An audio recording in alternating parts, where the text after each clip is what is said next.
أعوذ بالله من الشيطان الرجيم. بسم الله الرحمن الرحيم. Every page of the Quran says, worship only the omnipotent one. Do you not realize that God has created the heavens and the earth for a specific purpose? Batul, stop this noise, Batul. It's only Rachel. Rachel's only crying. There we go. She knows what she wants. I'm going to sit in Mama's lap, that's all. أعوذ بالله من الشيطان الرجيم. بسم الله الرحمن الرحيم. Verse 19 of Surah 14 says, do you not realize that God has created the heavens and the earth for a specific purpose? If He wills, He can remove you and substitute a new creation in your place. This is not too difficult for God. When they all stood before God, the followers said to the leaders, we used to follow you. Can you spare us even a little bit of God's retribution? They said, had God guided us, we would have guided you. Now it is too late. Whether we grieve or resort to patience, there is no exit for us. This is written in the past tense to emphasize that this is actually what happened on the day of judgment, as witnessed by God. Day of judgment is not here yet, but these are things, the Bible and the Quran speak in the past tense to indicate that this is a prophecy that is sure to come to pass. This is not too difficult. What's in Arabic? وما ذلك على الله بعزيز. وما ذلك على الله بعزيز. Sounds like it's low. No, it's not difficult at all. Oh, I see. Could be easy for that. Yeah, no, it's not difficult for God to do.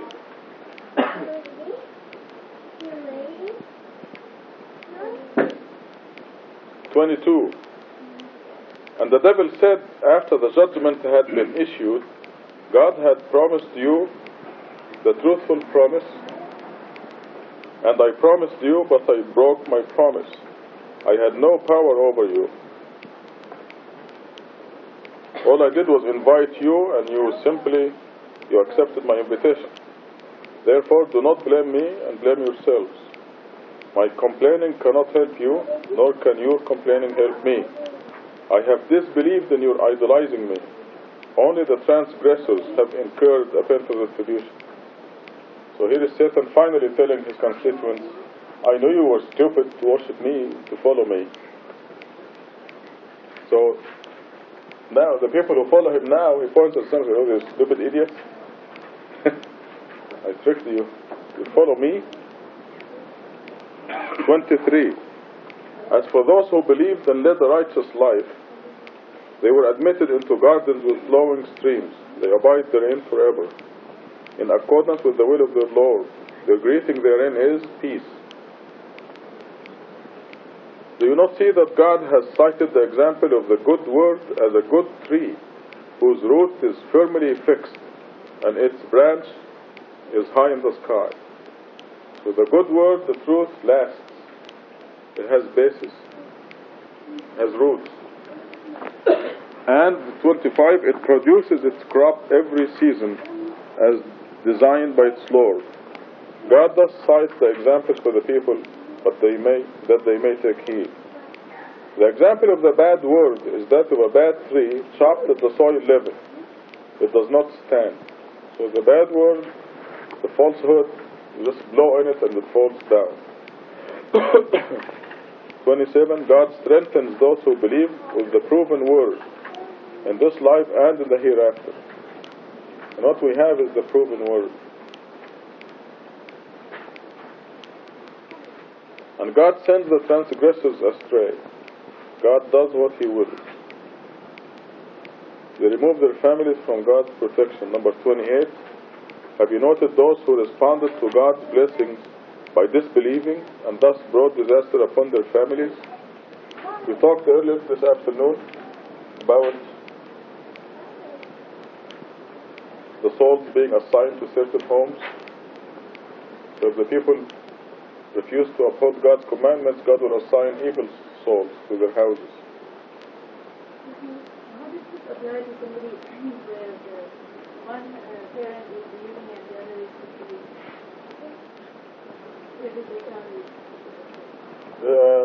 Amazingly, it works both ways. The believer will get his or her way. But a lot of times the situation, pardon? Usually, yes.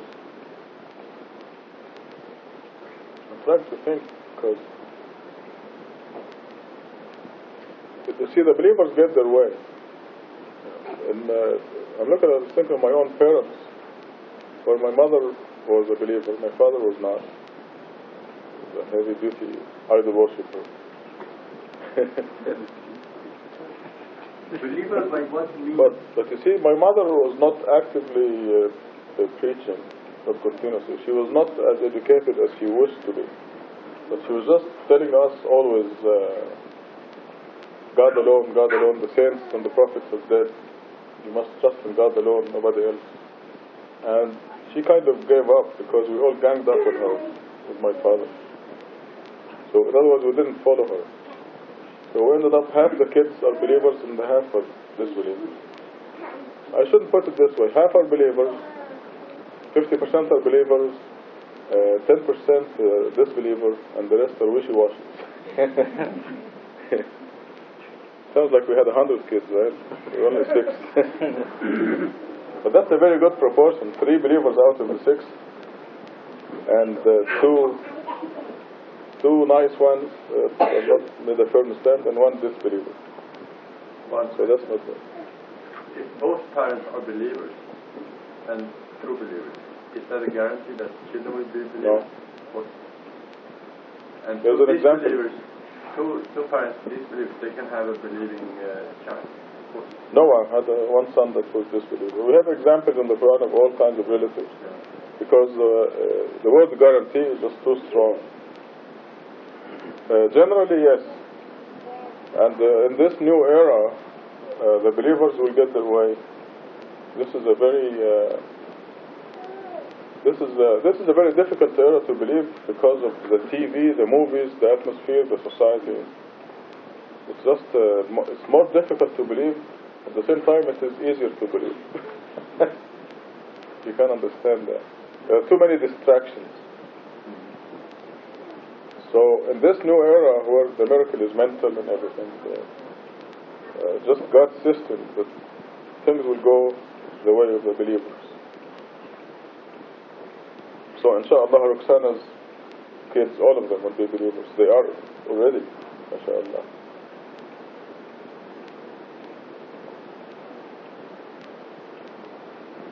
Where were we?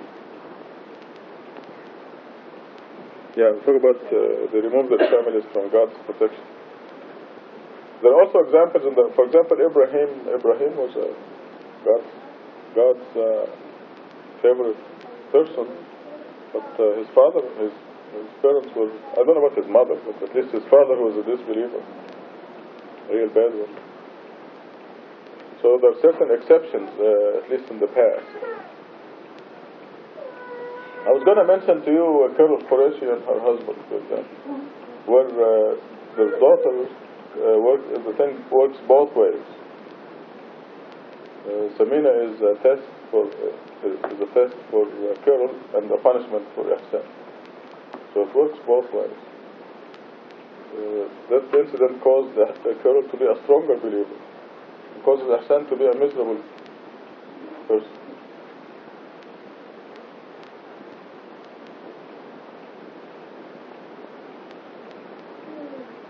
28, have you noted those who responded to God's blessing by disbelieving and thus brought disaster upon their families? Hell is their destiny, wherein they burn. What a miserable end. Idol worship, the mother of all evil. They set up rivals to rank with God and divert others from His path. Say, enjoy for a while, your final destiny is hell. Exhort my servants who believe to observe the contact prayers and give to charity from our provisions to them, secretly and publicly, before a day comes where there is neither trade nor nepotism.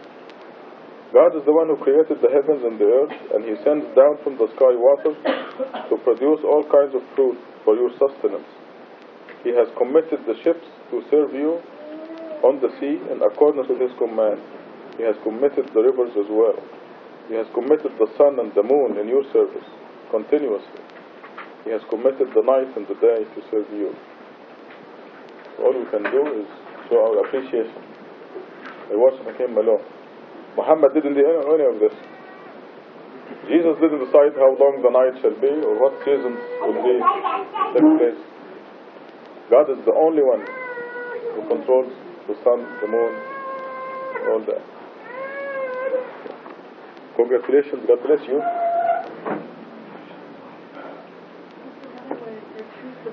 Only God controls. Yes, nothing else. Yes. The sun is a true submissive, and only God controls the sun. The sun is very obedient. Sunrise, sunset, sunrise, sunset. This is what Abraham discovered actually, that the sun was obedient to a higher.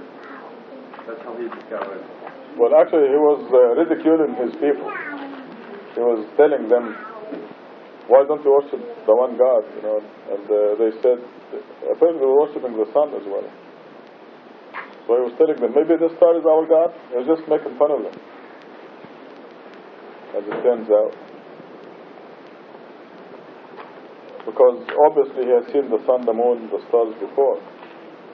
And also if you read the text, he says, oh my people, if you don't, you know, I disown your idolatry. So there's a connection between talking about the sun, the moon, the stars, and his guidance. Mr. Azhar Shah. Yeah. I was trying to my wife, Victoria, said, because the places we rather believe in San Francisco, the day by day is going to be for the children to grow. I said, okay, I don't want to sacrifice myself, for example, right now, for example, I like that area. However, really I don't care, I don't, anywhere is good. Anywhere that I'll be able to survive, I like it, I don't care, but the whole earth. Thank you, Omar. That's so good. I'm asking to Victoria, for example, let's go to Exodus to here, because my child can grow here and is going to see the pray every time. So, what's your idea? Because, for example, I try to, all the time I pray for my children to be submit to God, my next generation, never know if I'll be able to see them or not. You have, remember what I told you just a few minutes ago, is you must ask him to pray with you, wherever you are in your home, and Vicky also tell her to do that. Because, you know, I look at Hani and I know what, he prays with it just like an adult Hani does. It's because they taught him to do that. No, it doesn't matter. Even if you come here, teaching him at home will be the most important factor. So you just settle wherever you're making a living. You know, of course, in Tucson there's a big advantage. But we'll settle wherever we're making a living.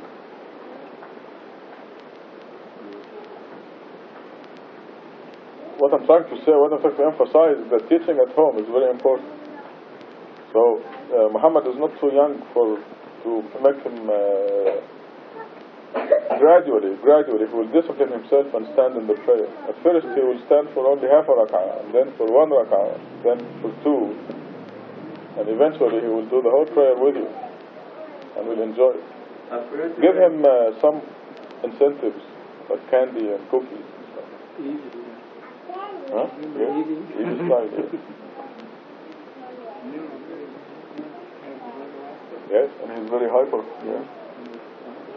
But still I feel just for them, if I'll be able to grow my children here, they are going to be really bright people in the future if they grow in California. Yes, I don't blame you. But wherever you go, they're in God's hand. Remember that. You must have that. If you are with God and you're observing this, your children are in God's hand. You don't have to worry about them. One question. What is the law of the Quran about the father educating his child with the hand, for instance, on the... Oh. I didn't find it.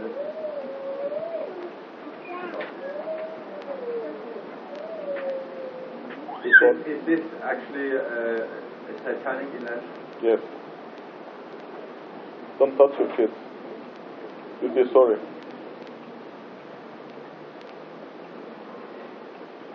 You'll be sorry because soon will grow up and they put you to shame every time you see them. When in the Torah, If you repent, then God will fix everything. in the Torah it says, the father who loves his son doesn't bear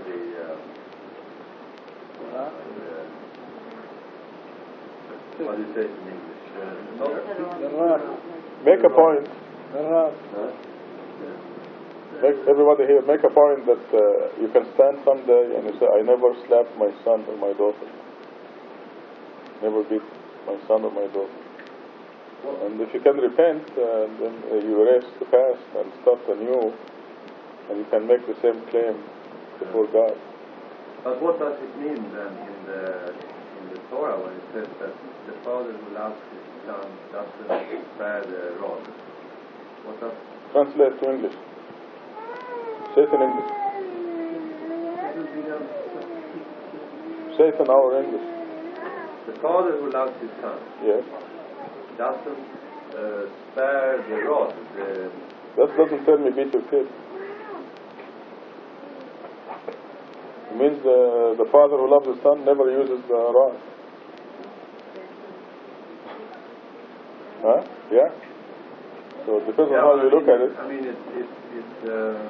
I don't have the Bible in English. It's a satanic trick because it makes the kids hate everything that you want to promote.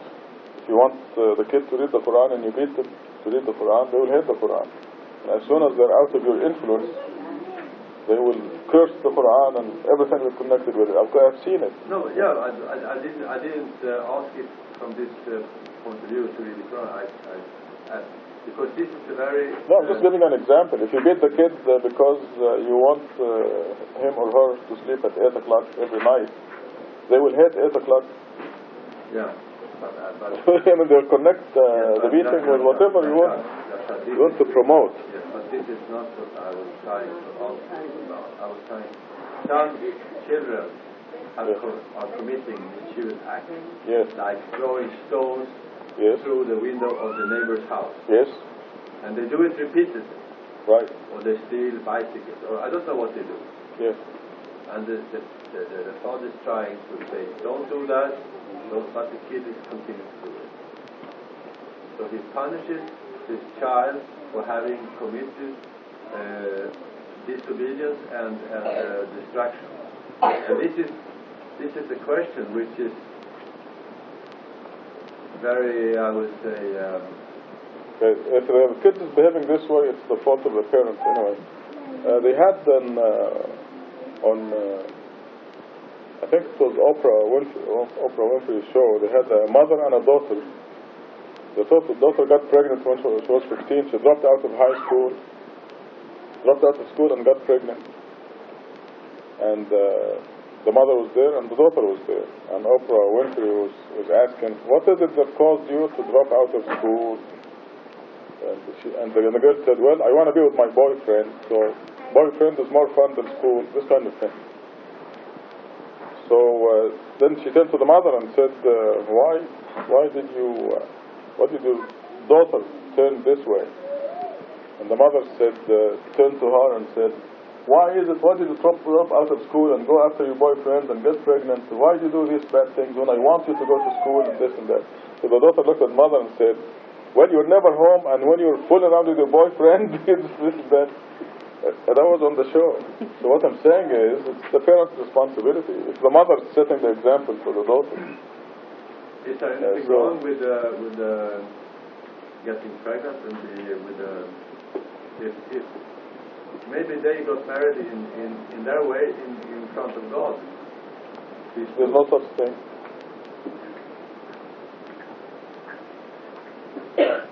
You mean there's nothing wrong with dropping out of school at the age of 15 and getting pregnant? No. School is not a compulsory thing in itself. for... So you think it's okay to drop out of school and go to the boyfriend and get pregnant without marriage? I didn't say that without marriage. I said maybe with marriage. Well, so why not get married? I don't know if They're 15 years old. Pardon? Maybe they Why marry in secret? There's a girl 15 years old in school, she drops out, goes to her boyfriend, and she marries him and gets pregnant. Why not make the marriage public? I don't know if they made it public or not, but what I'm saying is that Rashad, school as such Yes. is not a criteria for righteousness. I didn't find in the Quran that we have to go to school. Yes, Maybe yes, she was it is. tired. You didn't read the Quran. Maybe she was tired. You didn't read the Quran. You have to read the Quran. It tells you, we were talking about this 2 days ago, that the rich believer is better than the poor believer.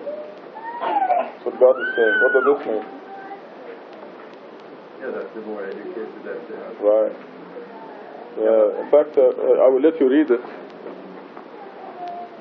But in many schools they are not teaching, they are indoctrinating. Indoctrinating what? Well, in materialist values and in So do you suggest that we cancel schools? no, we can improve schools. But if some young people drop out of school, maybe it's a reaction against that they don't agree with what is, the schools are under certain control that they don't accept. Look at page 275. If you read for us 75 and 76, we'll appreciate it. My pillow.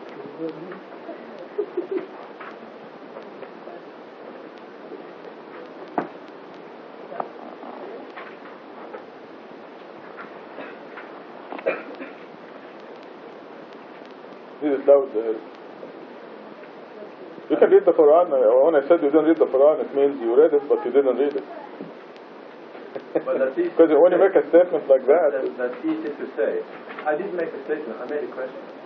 you said the school is not important or not mandatory or something like that. I didn't say that knowledge is not important.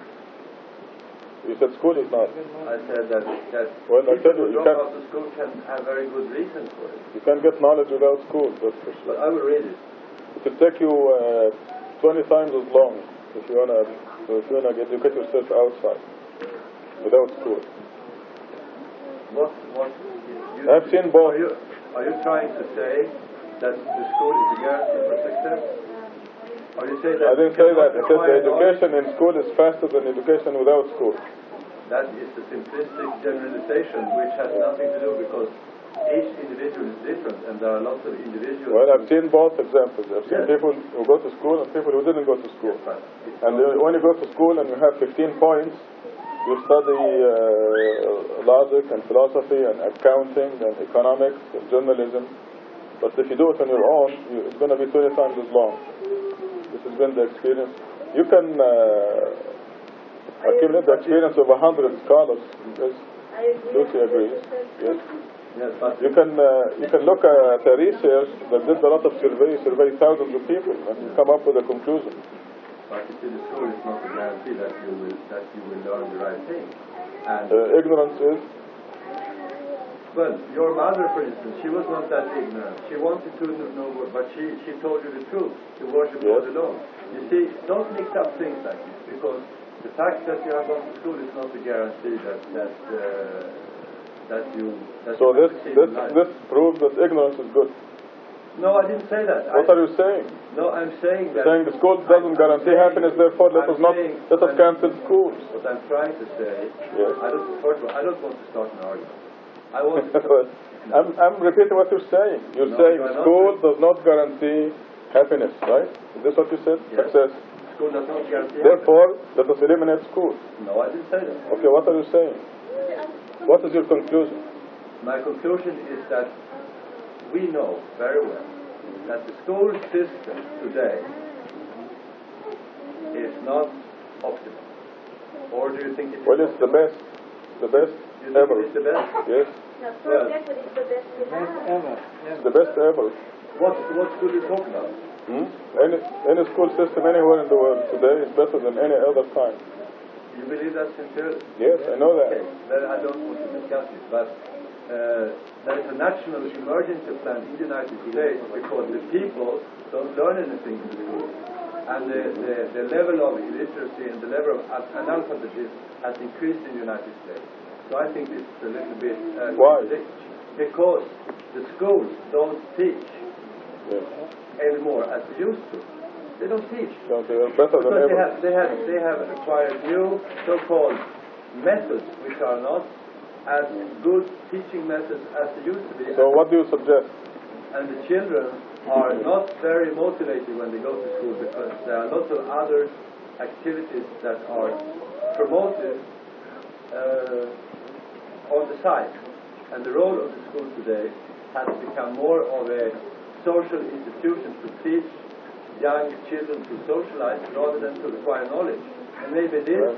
Somehow Eric has taken us away from the Quran. Is this true? Okay. We'd like to study the Quran and not politics or school systems or Yes, anything but else. you took up Our examples.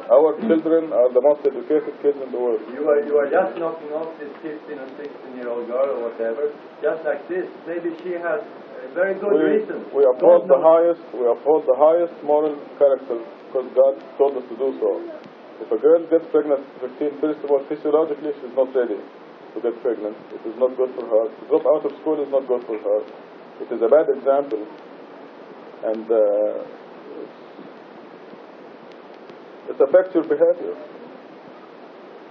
When you don't have the highest moral standard, it affects your behavior and then it reflects on you. Maybe this girl was a believer. Pardon? Maybe this girl was a believer. Maybe she... No, she's not a believer. She doesn't know anything. She's drugged, she's alcoholic, she's a 15-year-old pregnant without marriage. How can she be a believer when she gets pregnant at 15 and dropped out of school and I don't know. shelter her mother? I mean, why do you think she's a believer? Because she got pregnant? I said, maybe she is. How do you know that she's not? Well, Are you saying that there are things that need to happen to somebody maybe before they become a believer? I'm trying to say that God knows, but we don't know. And so a girl, okay, we Eric. shouldn't pretend that we know, because God knows. So the girl that gets pregnant, drops out of school at 15, and would rather be with her boyfriend and pregnant, she has a child. This is a criterion for the believer. This tells us she's a believer. Is this true? Is this what you're saying? What are you saying? A girl that's 15 years old drops out of school and gets pregnant and gives birth to a child out of wedlock. This is a sign of a believer. I didn't say that. You said maybe she's a believer. I said maybe she's a believer. Because all the signs are there. All the signs of a believer are there. Right? Why do you say that all signs of a believer are Well, there? this is your conclusion. No. You must see science. I Tell me. didn't draw any conclusion. Why maybe she's a believer? Don't Why? put words in my mouth, Rashad. I'm just trying to say that what she has in her heart, only God knows.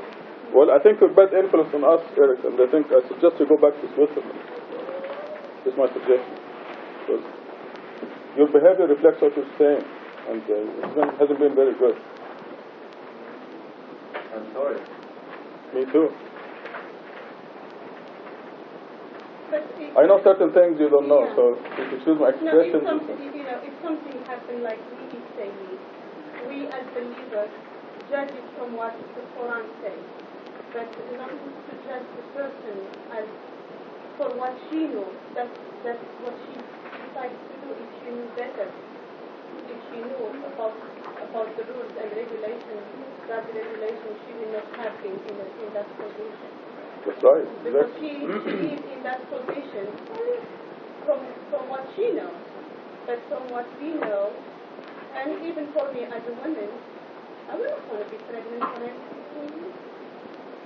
I mean, it's such a big responsibility. Looking from God's point of view, strictly from God's point of view, I don't think it's a good influence when we have here children, boys and girls, to hear somebody say, maybe she's a believer when she got pregnant at 15 and dropped out of school and so on. So But I'm very jealous when it comes to guarding our standards. But I have another question that I can add to that.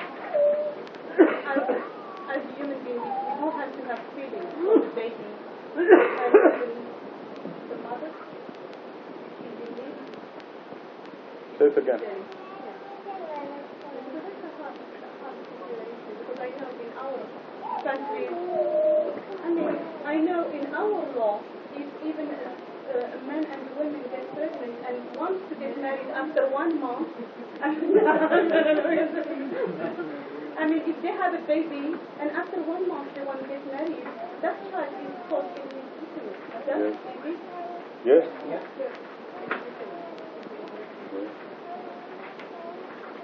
It was conceived outside of marriage, which is God's institution.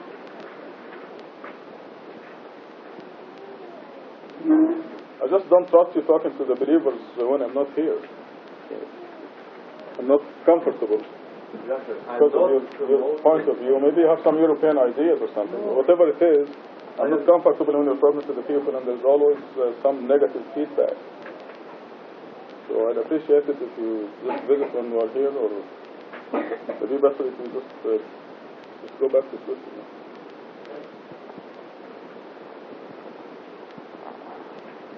Are there any other questions on this? What were we talking about? I was saying that the parents set the example for the children.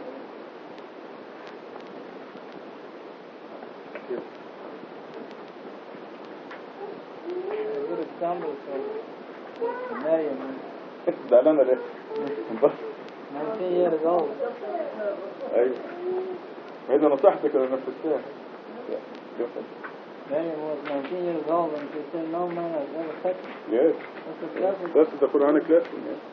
Perfect believer. There is a good hint when it is in Surah 19 and it's entitled Maryam, and it tells the birth of Jesus and so on. It's a very good indication.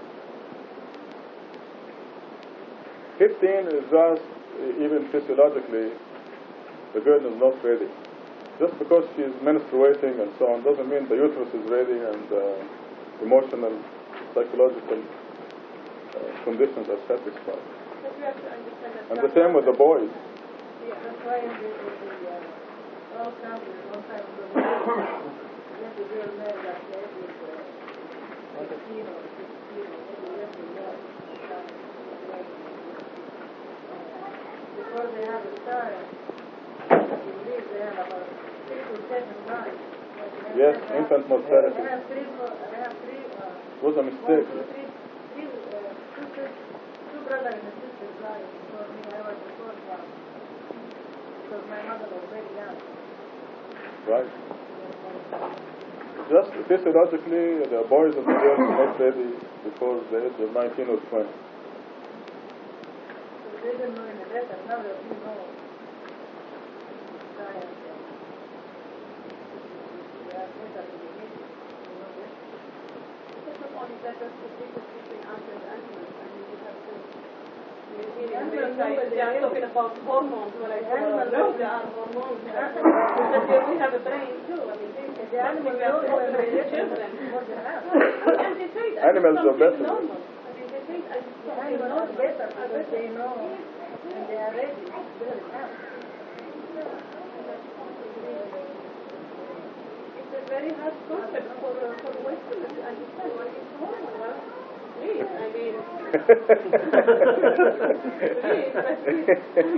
I don't picture any of my children running around with a hormone kind of dog. That's not human being. I don't want to know my daughter or my son are in need.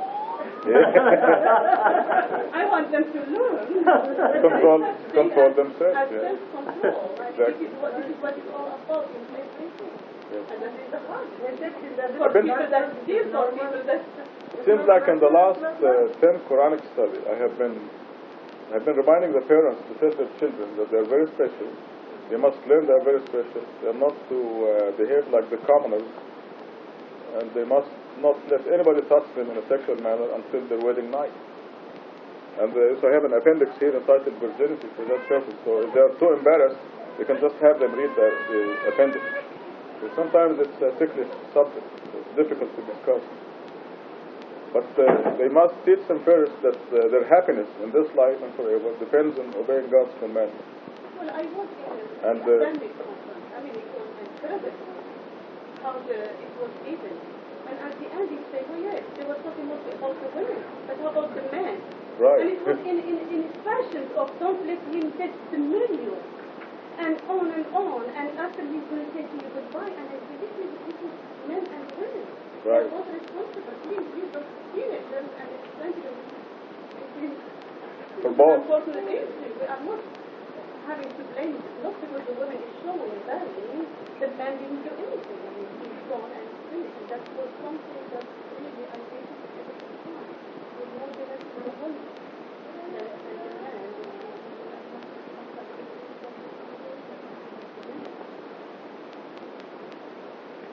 Yep. That's why I put in the headlines that boys and girls. It's like there is no double standard here.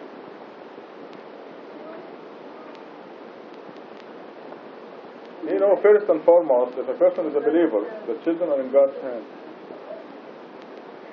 And you must have that confidence. Both parents of the Just one. Roxana was asking the same question. Remember, God says that in heaven you have anything you wish for, anything you want. And the believer's heaven begins right here. So if a believer is one parent is a believer, he or she will have what they want. Anything that belongs to you is in God's hands, including your husband. God will consort their minds in their house. Husbands go from the extremely cooperative to the extremely violent in opposition. And even the extremely violent in opposition, they can threaten, but they have no will. The will of God that is finally is done. So they can shout and threaten, but they cannot do anything. God is doing everything.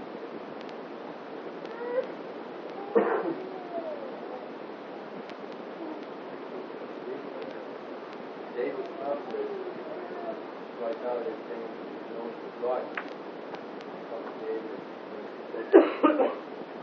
Well, it's beginning. It was the age, yes. I actually heard commercials on the radio and TV advocating abstinence until you have the one partner that you're going to have. I mean, this is unheard of. 20 years ago, it was unheard of to actually hear commercials on the radio and the TV talk about AIDS awareness. I'm saying that the best way, yes, exactly. Our generation coming up.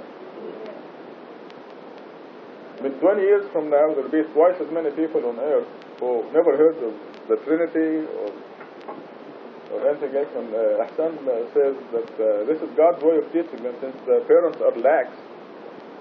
They're not teaching their children about homosexuality and the dangers and this and that. The parents are so lax, so God sees to it that He's teaching them. So now, what was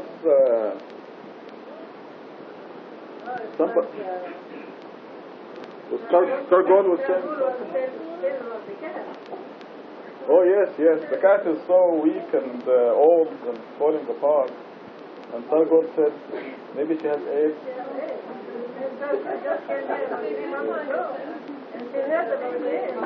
Yeah,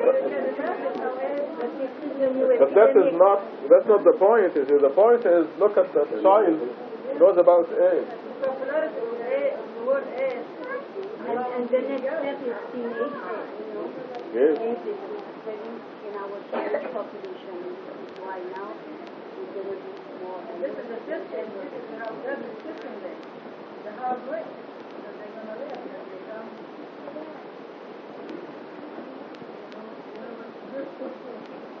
There was better for them. Yeah.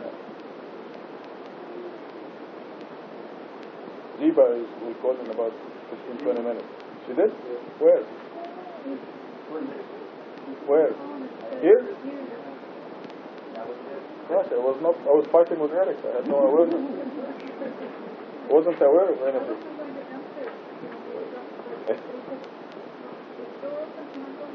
Oh, yeah. Wow.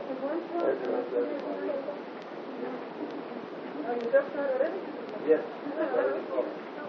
have also to be careful of people and because I have been in teaching and I still know I didn't meet the teacher that is a believer. They are all kind people and they are all people that have right hands and There's the sister who's a believer right there. Yeah, a good one. And it's scary. I mean, it's scary. When did you meet a butcher or an accountant or a doctor who's a believer? Don't be so hard on teachers. So we have to balance things. Remember, your children are in God's hands. God will manipulate the circumstances so they will get the right education.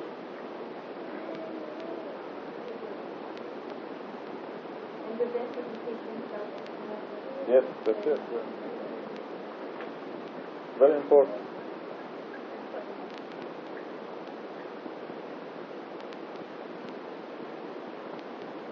MashaAllah. I mean, we can use Hani. Look at Hani, MashaAllah.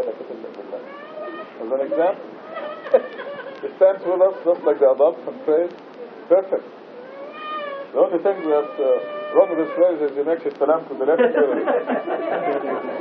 And yes. So he looks at him because he's anxious to say congratulations. So we're thinking of putting him on the other side to be the first one there, so he starts to... Yes. But this really tells us that you can teach the kids how to do the proper prayer from very early age. It is only... yes. Do you remember when? Now he's chasing the fly. You want to go to heaven? I mean, this is wonderful. Yes. He was actually listening. Yes. Adnan. I know. He was listening to you at the convention. No, that's, Linda teaches you, mashallah. But he was listening to you at the conference. You know what Nani, how old Nani is? Adnan, Linda, and Ahmed Baroni's son. Wow, mashallah. What is this?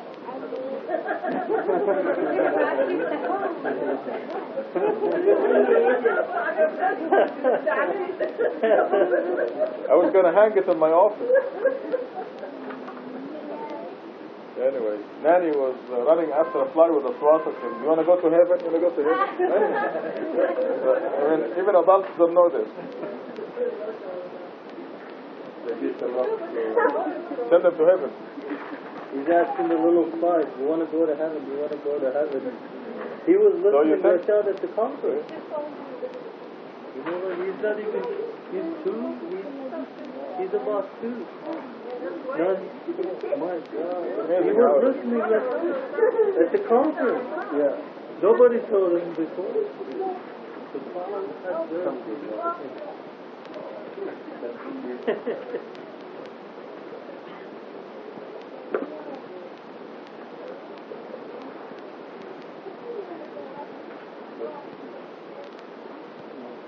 Kamalis are here. MashaAllah. What happened to the Jehovah's Witnesses who came to your house?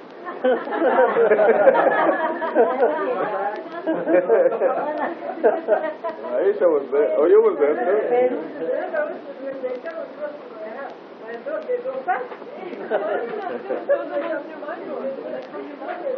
What do they do? That's good.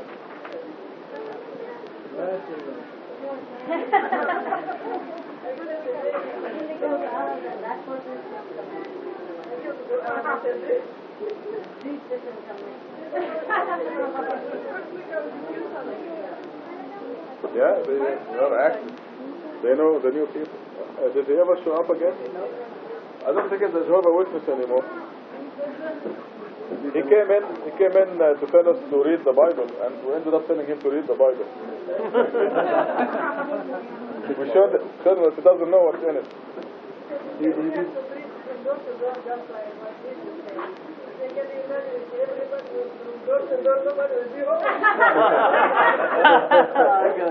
Right.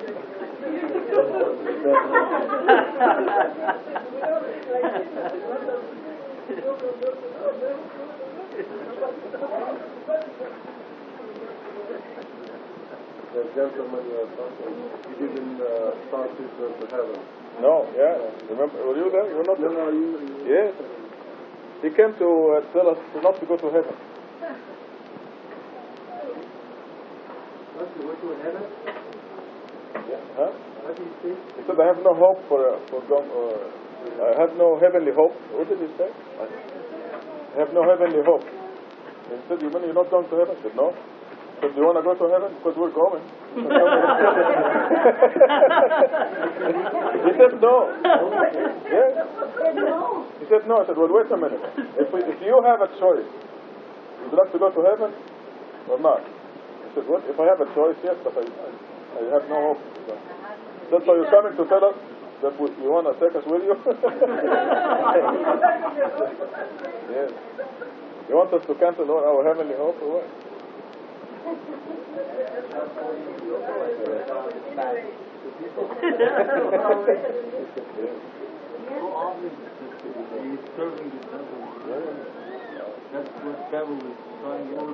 Believers say you are following a crazy man. In their privacy, this is what they say. You're following a crazy man.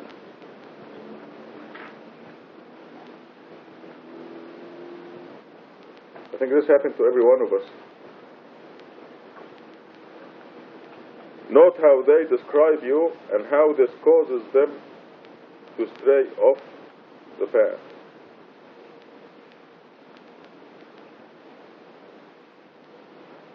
They said, after we turn into bones and fragments, we get resurrected anew. In other words, they do not believe in resurrection after death. They don't believe in the hereafter.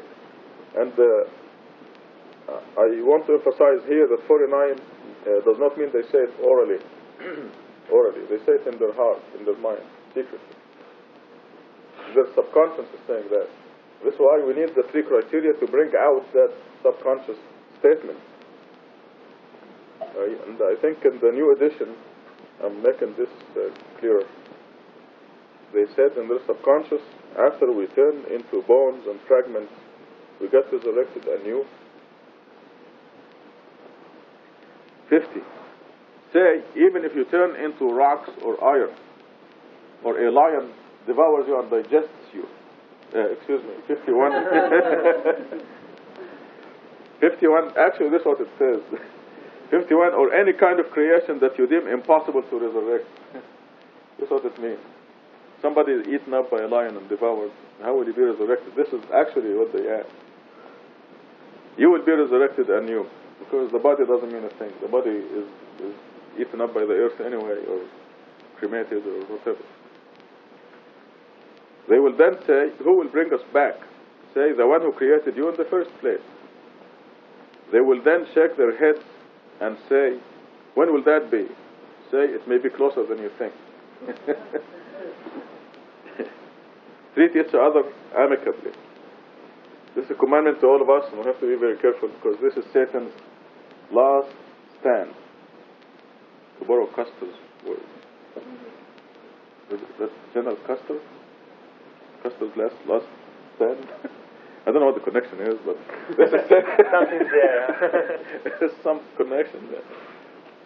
Tell my servants, that's you and I, to treat each other in the best possible manner. For the devil will always try to drive a wedge among them. This is his last, he failed to stop you from believing in God. He failed to stop you from reading the Quran. He failed to stop you from being saved. So his last thing to do is to drive a wedge between the believers. Because this will be a violation of God's statement that the believers are brothers and sisters. That the believers are one family. It's a statement that God made, and Satan wants you to contradict that statement by being averse to some other believer. So we have to go out of our way to make it backfire on Satan. If he tries to drive a wedge between you and another believer, you must reverse it. It takes work.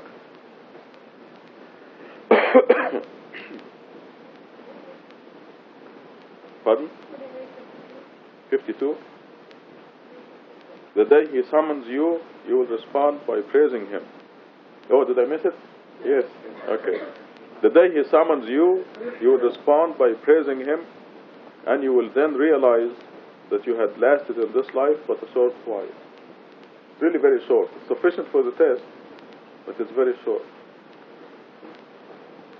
Just think of all the years that went by so fast. Only yesterday you were a freshman in high school. Just like that. Tell my servants to treat each other in the best possible manner, for the devil will always try to drive a wedge among them. Surely the devil is man's most ardent enemy. Because if he succeeds to drive a wedge between you and your brother or sister, the believers, he can point at you and say, look, he or she is not a believer, because he doesn't have that brotherhood, sisterhood feeling that you stated. Satan will say that. And Satan is the biggest crybaby. You just look for anything to claim you. So don't give him a chance. 54, your Lord is the best knower of you, in accordance with His knowledge. He showers you with mercy, or in accordance with His knowledge He required you. We did not send you to be their advocate. Your Lord is the best knower of everyone in the heavens and the earth. In accordance with His knowledge, we preferred some prophets over others. For example, we gave David the psalm. We were talking about this yesterday. Many people, especially secular people, they think that David wrote the psalm, which is true, but he wrote it with God's inspiration. God, who was told here, God gave David the psalm because he deserved it. And I hope all of you were here when I said, for example, the 5 daily prayers are a gift from God. You're not the one who's doing the 5 prayers. God is allowing you to do the 5 prayers as a gift from Him, because He knows you deserve that gift. And this is proven by the prayer, Abraham's prayer. I like to repeat this because it's very important.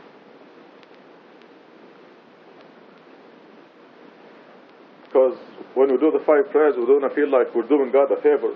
We should feel the other way around.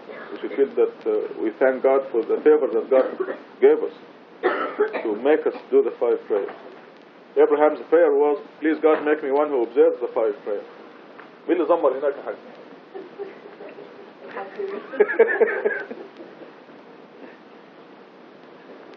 Abraham said, please God, make me one who observes the 5 daily prayers.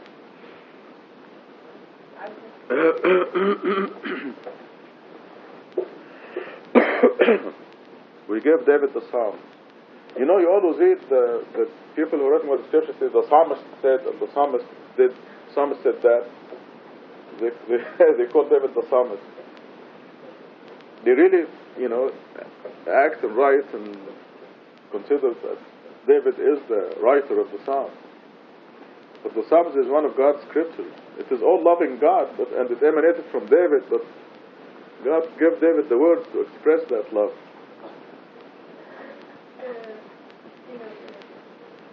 Our religion, we discuss and we refer some prophets over others that Muhammad did. Fine. Even if that is correct, which is not. It is not correct.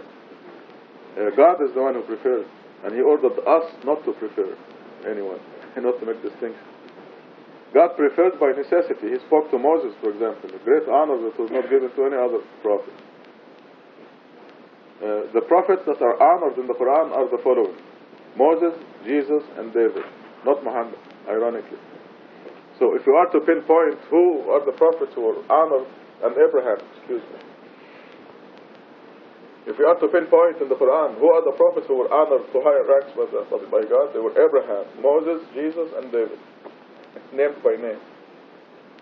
وَاتَّخَذَ اللَّهُ إِبْرَاهِيمَ خَلِيلًا. God made Abraham a close friend. Consider. What an honor this is. Moses by speaking to him, Jesus by being born as a prophet, and David, God gave him the Psalms. He loved God so much. He was singing. Loved the love of God.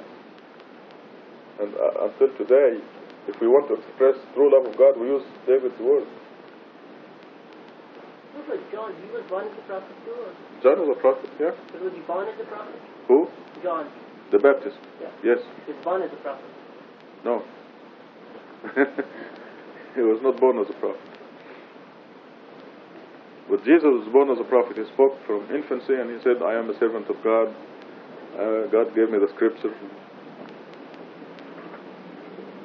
When God told Zechariah that John will be a prophet, he said he will be a prophet after he grows up.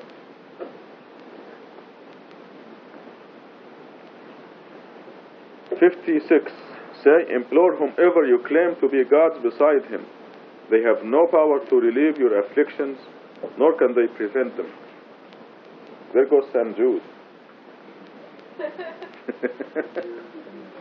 St. Jude, you read the paper every day and people are taking St. Jude for the success of the operation and for healing the disease. Any paper, every day. There was some Jewish guy, you know. No. St. Jude. Yes, St. Jude. That's his name. He probably never existed. Yeah. If he did exist, he's now doesn't exist. He's powerless, dead. Even if he's alive now, he can do nothing to heal anybody. I don't think he went to school of medicine or anything. So I'd do a much better job than St. Jude. If we have a competition, Rashad Khalifa against St. Jude, she'll do a much better job healing. The righteous idols worship God alone. 57 says, even the idols that they implore, that is Hussein, Ali, Muhammad, Jesus, are seeking the ways and means towards their Lord, wish for His mercy and fear His retribution. Surely the retribution of your Lord is dreadful. And we have this very well put in Surah entitled The Prophets, 21, that they are worried about their own neck. The prophets themselves, they want to get as close as possible to God, and they worry about their own neck.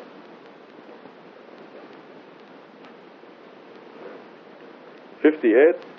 There is not a community that we will not annihilate before the day of resurrection or inflict severe retribution upon them." This is already written down in the book. Congratulations, God bless you. These are our 2 pages, Lisa and Susan. There's some fantastic breakfast on the stove for you. Get to work.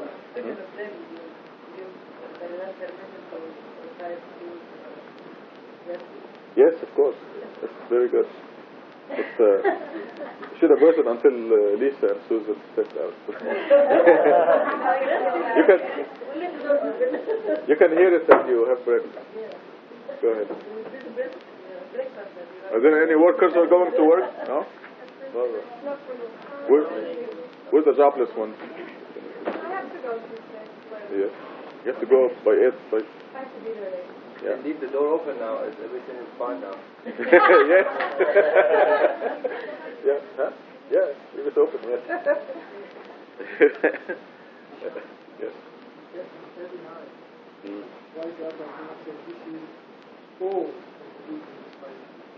Because it follows only a number of commandments. It refers to the commandments starting at verse 22. From 22 to 38 are a number of commandments. So then God is saying this is some of the wisdom.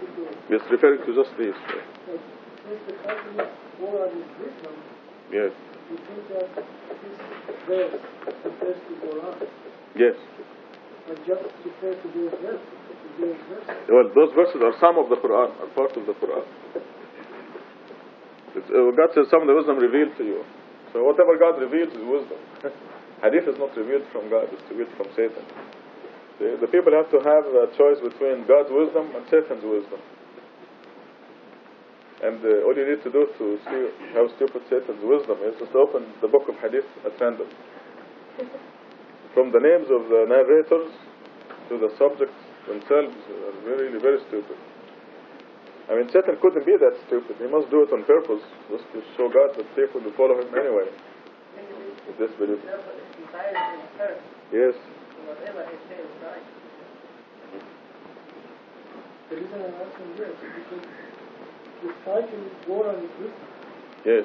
And then when you use some of the wisdom, it just looks to me that it reflects the Quran. The Quran is some of it. The Quran is not. Oh, I see. I see. That's the reason.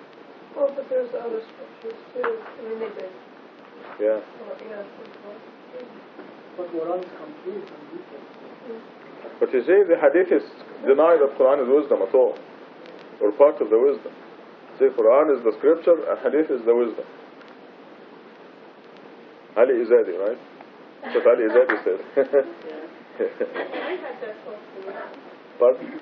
I had that thought. Oh yeah, they all... Wait, I said, well, when you answer all the questions for me, go back to the mystery. Yeah. So I will go and ask what the wisdom behind all. I will look in the hadith for the wisdom behind. By the way, this didn't show up until we proclaimed that the Quran alone should be upheld. Did you notice that? I mean, we never heard of this before. Only that this message became known, that they started to say Quran is... It's like they made a discovery. Where did you see it put a lot of work? I've never heard it before. Right, exactly. But now when somebody says, and somebody has no idea, they don't know each other, but when they say it, as if they say, what is that news that come out? Oh yeah, oh yeah. But I, you know,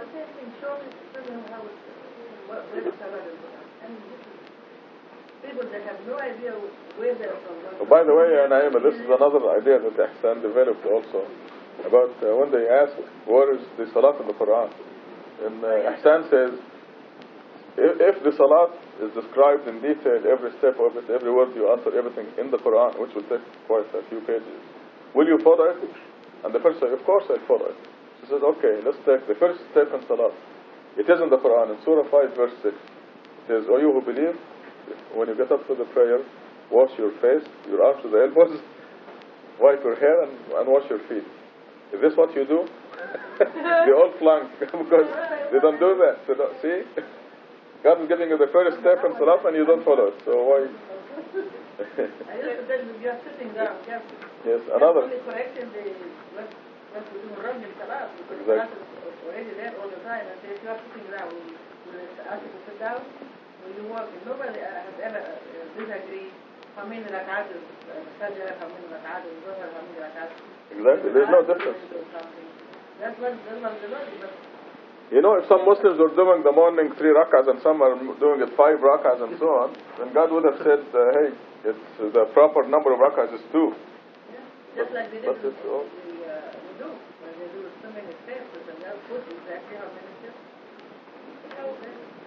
I was saying to this man, well, the Quran brings only one kind of people, and it's the believer. But then Hadith gives a lot of people. The one that one Sahih, the one that one Da'if, the one that one... Yes, take your pick. I mean, they can pick whatever they want from Hadith. I mean, what pleases them, where they are in their feeling and emotion and their bad things. I mean, if it says marry more than one woman, good. If it says... You're quoting the Quran. But they make it without the requirement of the Quran. I mean, the Quran does say there is, I mean, you have to be, listen equally. No, the Quran makes it almost impossible. Impossible, yeah, that's what I meant. But Hadith makes it possible. I mean, very easy. Oh, they made a lot of things. The repudiation of the women. They have like somewhere in Java, somewhere, I don't know where, they married somebody immediately for a few minutes and then divorced. Well, this is a temporary marriage. Oh, they have it. I mean, I saw it in my country where they have women in Morocco, women in Saudi Arabia, then they take them to Saudi Arabia. After 2 years, they come back to Morocco with them. And it's acceptable. I mean, I hear women in Morocco saying they are asking to marry him, and maybe after 2 years. And his wife knows. No, it's a lot worse than that. You don't know what Ihsan is. This is prostitution. Right.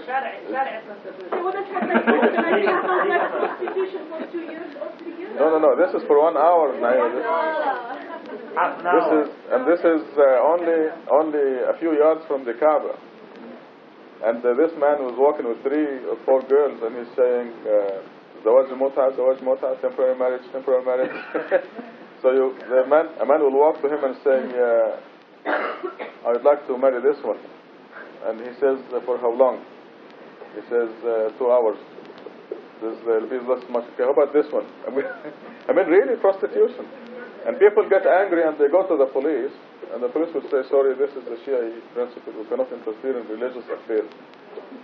As if freedom of religion is rampant in Saudi Arabia. They divorce? Huh? They divorce? Yes, they divorce after 1 hour or 2 hours, and you negotiate with the man. This is only a few years from the Kaaba. It's really terrible. But, yeah. The thing is, Prophet Muhammad came, he made things. Hadith is helping to make things easy for those ones that didn't develop yet. I say, please, let's listen till they develop that strength, then we can follow it. We can say Hadith things to prepare them. There is Hadith 200 years later, how to prepare them. This is the service, not simply because they were much better before Hadith. We say, how can we say to somebody to do things if he's not ready? So Hadith not really allowing them. They were in Believer before that. Like they shouldn't carry that name. But you were quoting the Quran when you said in Hadith you find anything that you want. Surah 68 verse 38. It says they have a book in which they can find anything they want. 68, 38. 68. Oh, yeah, right. Surah 68 verse 38. Another multiple lines.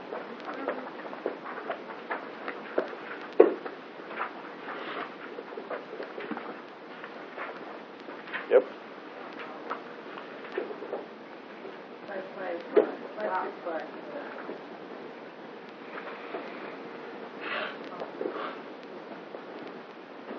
And I told him, well, what you want is not what I want, so that's why we are fighting. And what the other person wants is not what They're always fighting. you want, so we will never be We had a guy, he walked in 3 days ago from the Islamic Center here, saying that they are fighting so much, there's so much hatred and so much fights. I'm sick and tired of it, I'm looking for another place.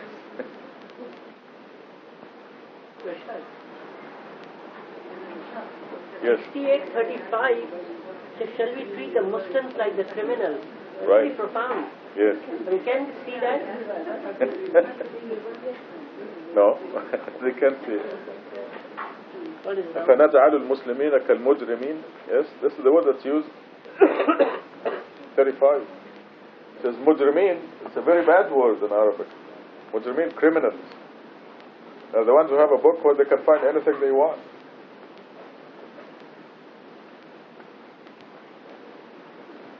Where's the difference?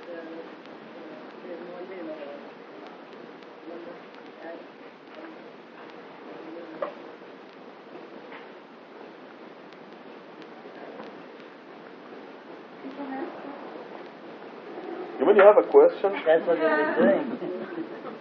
I can't believe it. Okay, go ahead.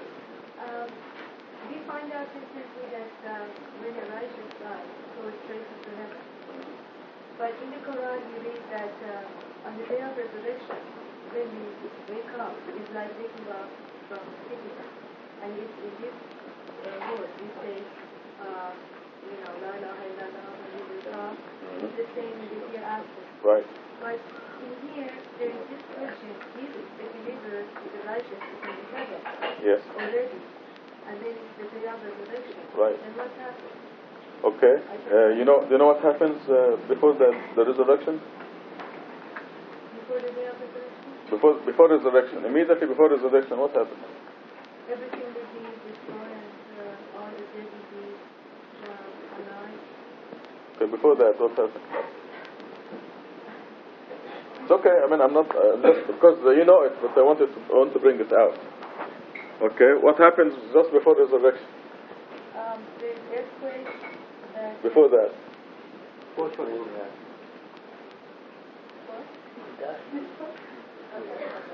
Huh? Okay, look at Surah 39. The answer is in Surah 39. Azar's answer. Page 466. And we have a correction to make because of the new information that the righteous do not die. The righteous do not die. So 466, and read it as out loud. 466. You're looking at the wrong page. Page 466. 466. Read it from the top.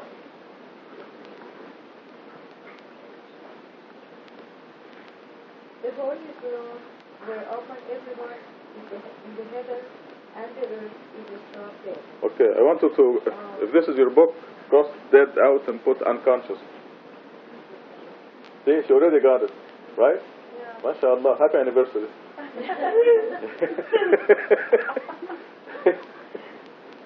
This also, Rashad. Because this includes the angels also. The angels also will be struck unconscious. Yes? It says everyone in the heavens and the earth. Everyone in the heavens and the earth. Except from Gabriel. Except Michael. Or Israfil, the one who was blowing the horse. Also, Michael can blow the horse. I don't know if it's Michael or Israfil. I forget. Is it Israfil? It's Israfil, yeah. Doesn't matter, I think it's... But it says Yeah, the one angel who blows the horse. Israfil or Israfil. So even even the people in heaven will be not unconscious. The reason I wanted to cross out dead and put unconscious is because it is the same word used when Moses was knocked unconscious, when God manifested himself. Moses said, وَخَرَّ مُوسَى صَعِقًا. And the word used here is, if you can see it in Arabic, it says فَصَعِقَ مَنْ فِي السَّمَاوَاتِ وَالْأَرْضِ. The word is صَعِقَ means unconscious.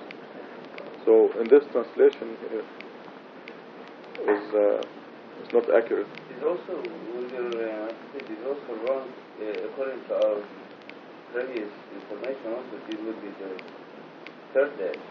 Right. Exactly. Also, in addition to all of this, the people of the cave, they were asleep. They were unconscious for 309 years. And God used the word resurrection about their waking up. But God used the word resurrection for our getting up every morning. And if you know how Barbara Jean sleeps, it's resurrection, all right?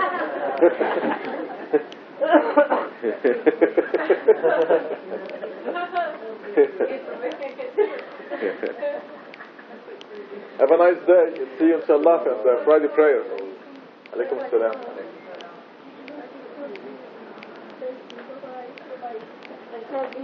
The question that Farhad asked, the answer is that whenever Quran describes information that is mind used anyway, with the wisdom is for the benefit. Some of the wisdom that we revealed to you. He has a good point, and that the people who are looking for excuse, they'll find it. But God puts deliberate traps in the Quran for those people.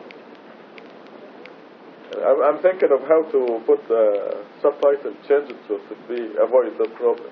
So we'll see. See what happens. That's a long story. We're going to call your son Yahya, so say, why? Yahya Yuxel. He's expecting, did you know that? News travel. Why? Huh? Why? He also.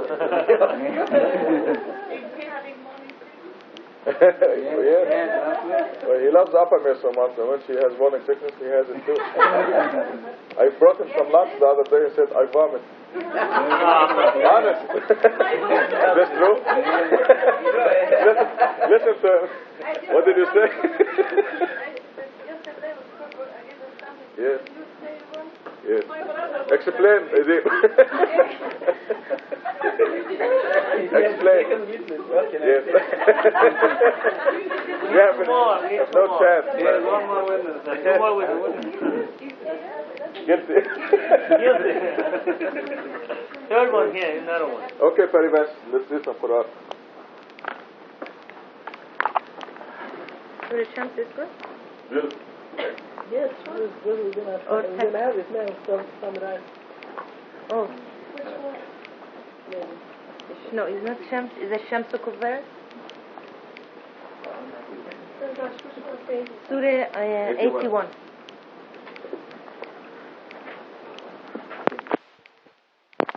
point angels to wake us up for the dawn prayer.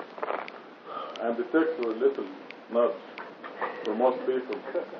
But for Baba, they have to knock on the door, almost break it down, to get us to move out of bed and walk to the door, and then, this is true. It's the best way to wake somebody up. For example, I'm sure you all did this. You put the alarm away from the bed, right? If it's next to the bed, you go, and you're going back. Let my cat turn. So the angels found that they have to knock on Barbara's door before they open the door, find out, and say, oh, okay, and do the morning prayer.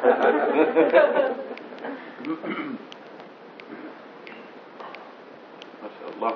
Dr. Rashad? Feed my cat afterwards, right? So he's like, okay, he's ready to wake. He prays Fajr too? Yeah. This is neat about from observation when I was home, that the dawn azan, I mean, it doesn't end. I mean, he's waking up everybody, but nobody's waking up. I mean, it's not something like half an hour. Even in Morocco? In Morocco, and yes. Iraq. In fact, they're cussing. Yeah, yes. almost, I mean, he's putting the pillows on their ears. Yeah, but I say during the day they don't do that. Nobody's telling them leave the cooking. Nobody, I mean, I was teasing my mom, I say, he disturbed us so much for half hour early time. But look at now, you need to leave a little bit this kitchen.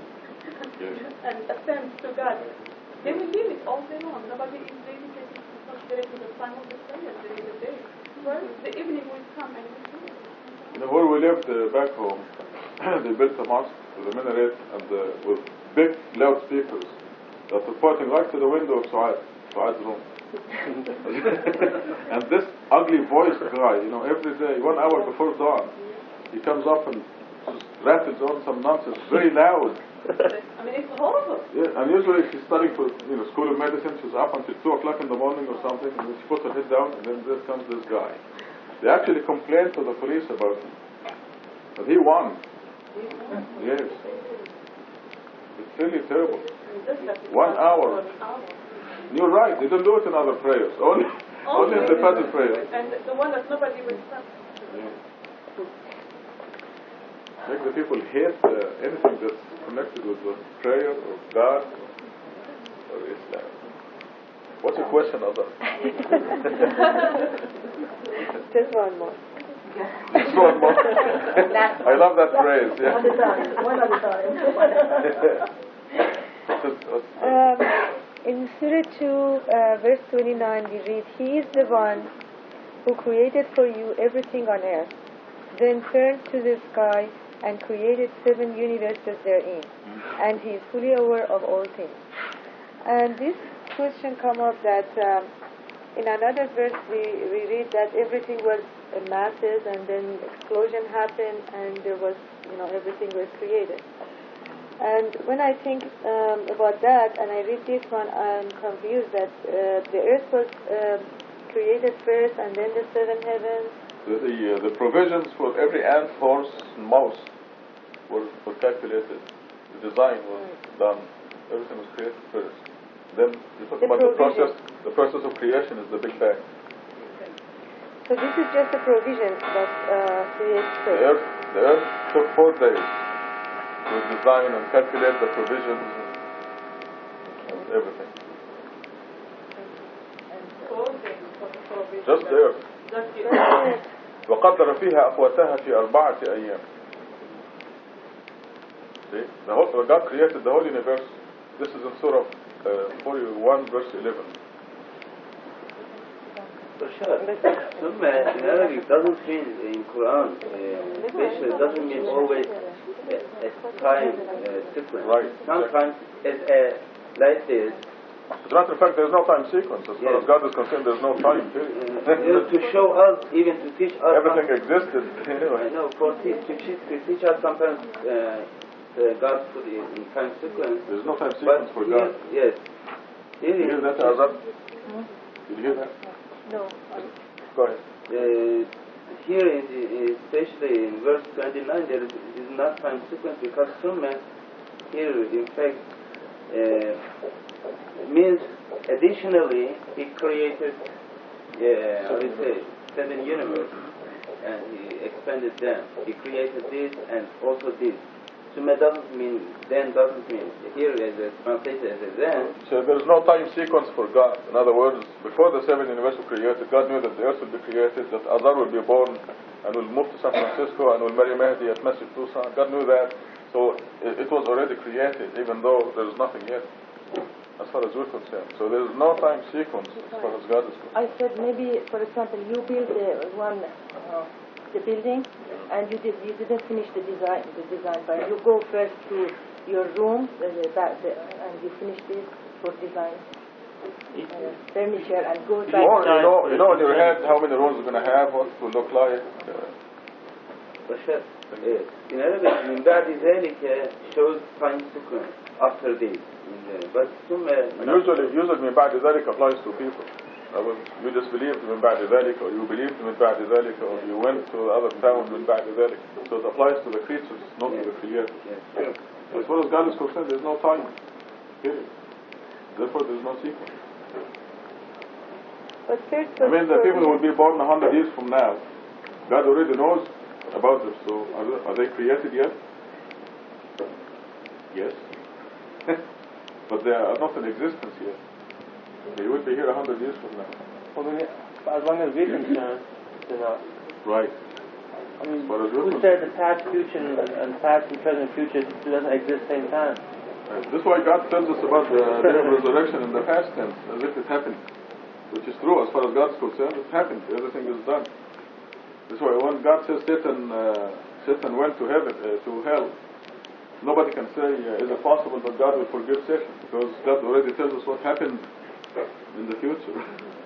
But the word for English, everybody understand that way, because when we say everything on earth, then turn to the sky and create 7 universes, and design 7 universes, or create. Maybe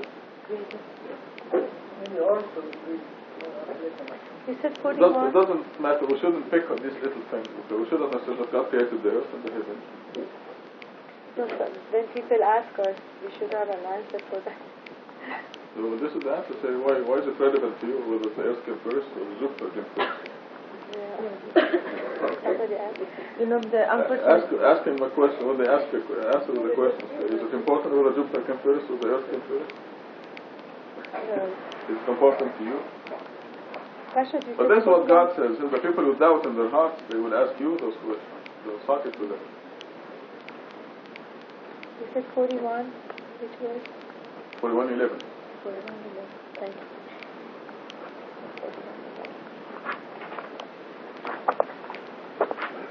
Rashad, didn't God honor Muhammad in the Quran by saying that he made the prophet as a mercy to people? No, he did the same for every message. He used the same expression. No. He used the same expression for Jesus, for example.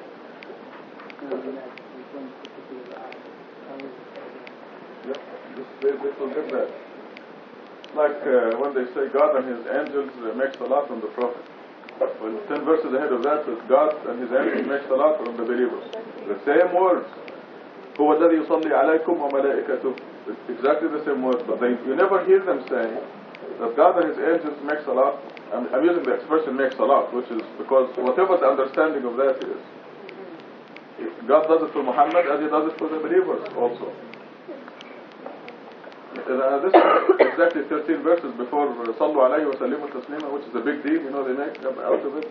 13 verses before that, God says يا أيها الذين آمنوا, so all you who believe. اذكروا الله ذكرا كثيرا هو الذي يصلي عليكم وملائكته. Same words, but they pick out they make it like it's exclusive for the Prophet Muhammad. Well, they want to see the human practice, so they can do that anyway in the Quran. Exactly. Taken words out of context. So maybe say about which verse وما أرسلناك إلا رحمة للعالمين. God used the same thing for Jesus. He said ورحمة منا. When they say وما أرسلناك إلا رحمة للعالمين, we sent you as mercy to the people, they consider Muhammad to be the mercy. But what God is saying, and this is what the believers will see, is that out of mercy from God, He sent Muhammad or any messenger to remind the people and save them. So if the message is from God, when it comes, the same word is used for Jesus, وَرَحْمَةً مِنَّا.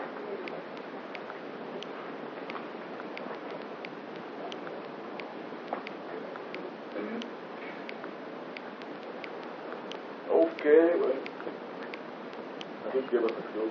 Go take a nap. Everybody.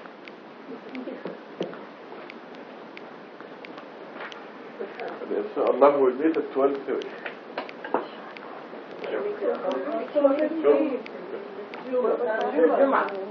Jum'ah, yes, excuse me. Yes, 12 o'clock. Be here at 12. Great khutbah today, don't miss it. It's a secret. It's even more exciting. Saeed Salar is here, folks. MashaAllah, MashaAllah. Thank God. You know. Oh, yes. When he wakes up, it's going to be a lot of trouble, you know. Ow, ow, ow. I'm tired here. I'm going to get sick. I'm going to get sick. Why? You're expecting it? Go ahead.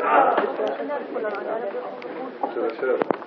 1, 2, 3, 4, 5. You have to count to know the number. Right. So to make it easy, they number the verse. You see what I'm saying? Yeah, the number. Yeah, yeah. But what about the instruction God told Muhammad? Muhammad put this verse in this surah with this. After the one that was there. After the one. After the one that was there. What about, he would say, put it before this? He How could can have said that. there were no number? How can he put it before? There were no number. Oh, okay. You understand? How would he know what number is this? It has to be sequence. Because it came to him, as in the sequence that came to him surahs, also it came to him in the sequence of verses. The verses also sequence. When I met you first, and then I met Mehdi, and then I met Farhat, and then I met Faribat, and then I met... In the sequence that I met you, I know, oh, you number 1, you number 2, you number 3, you number 4. Because I can count which one I met first. And then if I forget the name, then I can put numbers. Yes, I know. Yeah, that means when he said that the Surah Al-Mudassir, this is it's finished Mudassir, and God says now is Surah Hamd. Surah Hamd. Go to Surah Hamd, but not numbers. Now is Surah... He doesn't know numbers. Yeah, now this is Al-Fatiha. Al-Fatiha. This is Surah Al-Fatiha. Now is Surah Shams. Yes. Now when you put it in the book, you're going to put this one number 5. This will be the 5th one. You understand? Because the first one was because the first one came to him already is Surah Iqra, and the second one was Surah Noon. The third one was Surah Al-Muzammil. The fourth one was Surah Al-Mudassir. He asked him to stop here now, and this is another Surah, number 4 now, not verses now. He stopped, there's something called verses, is something called Surah, that's all he knew. Okay, now this is another Surah now. Now he knows this is the 5th Surah. Okay, now has the 5th Surah finished or not, he doesn't know that. He leaves it there. Now he will go and tell him, this now is gone in the Surah Al-Mudassir. Then continue Surah Al-Mudassir. Then he will go